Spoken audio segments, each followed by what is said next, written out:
Introduction. The class develops the second life of electric vehicle batteries as energy storage at Rome-Fiumicino Leonardo Da Vinci Airport and the implications for fleet management. The case of Rome-Fiumicino Leonardo Da Vinci Airport.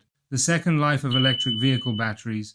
Second life batteries are those that have reached the end of their automotive life but whose residual performance remains at 70–80% of their total usable capacity. This means they can be used in stationary applications, in combination with renewable energy generation systems such as solar and wind, or to provide services to the electricity grid. Extending the useful life of batteries means reducing their carbon footprint and increasing the amount of renewable energy in the grid. By having an intermediate step, or a second life, between their use in electric mobility and their recycling, costs are optimized throughout the supply chain and electric cars become cheaper. Last but not least, it is a sustainable option in 3 ways: good for the environment, the company, and society. Giving electric car batteries a second life is essential, not only to limit waste but also to reduce the consumption of their raw materials, which are finite. One of Europe's most important airports has just inaugurated one of the continent's largest energy storage systems using reused electric car batteries.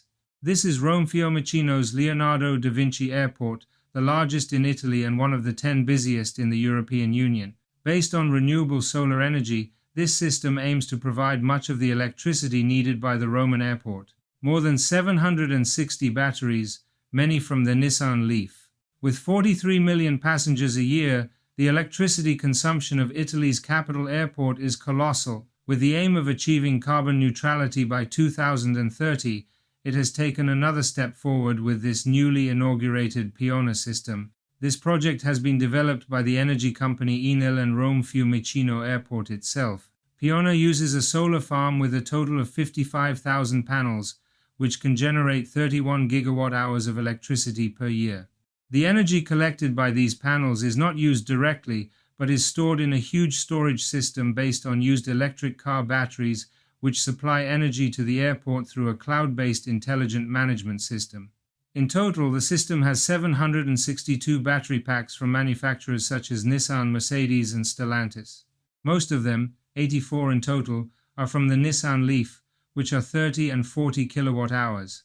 According to the Japanese brand, despite their wear and tear, the batteries from what was the first electric car to be sold on a large scale still have a useful life of between 6 and 7 years. The total investment amounts to 5.5 million euros. The system is integrated into the solar farm, the largest photovoltaic self-consumption system at a European airport. This system, they say, provides enough electricity to supply 3,000 homes for a day. In turn, they boast that it will help reduce CO2 emissions by around 16,000 tons over the next 10 years. Implications for fleet management? To achieve net zero emissions in electric vehicles, the energy consumed must come from renewable sources such as solar or wind power. The batteries from electric vehicles that are removed from the fleet can be used as stationary batteries in our facilities to supply renewable energy to the fleet's own vehicles, our facilities, or the power grid. Stationary batteries can be recharged with solar energy during the day, and electric vehicles can be recharged at night. When an electric vehicle is taken out of service, we need to assess whether it is better to sell the vehicle or use the battery to store energy. The residual value of an electric vehicle depends on factors such as the vehicle's range, the condition of the battery, the price of new electric vehicles, the technology of new electric vehicles, mileage, and age. Once the battery has been used for stationary storage, it must be recycled. If our company wants to implement a stationary battery project and the batteries from the fleet's electric vehicles are not sufficient, second-hand batteries or electric vehicles can be purchased. The installation requires a large area for the solar panels and battery storage. Before undertaking a stationary battery project, it is necessary to study how much energy we need to store.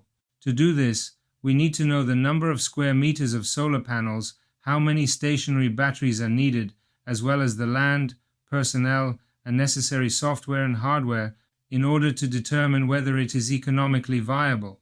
In countries where there is no access to renewable energy from the electricity grid, this is a very interesting option for achieving net zero emissions. Learned about our fleet management consulting and training services. reduce costs, and optimize fleet management activities. We electrify your fleet of vehicles. We carry out the electrification plan until its implementation, known as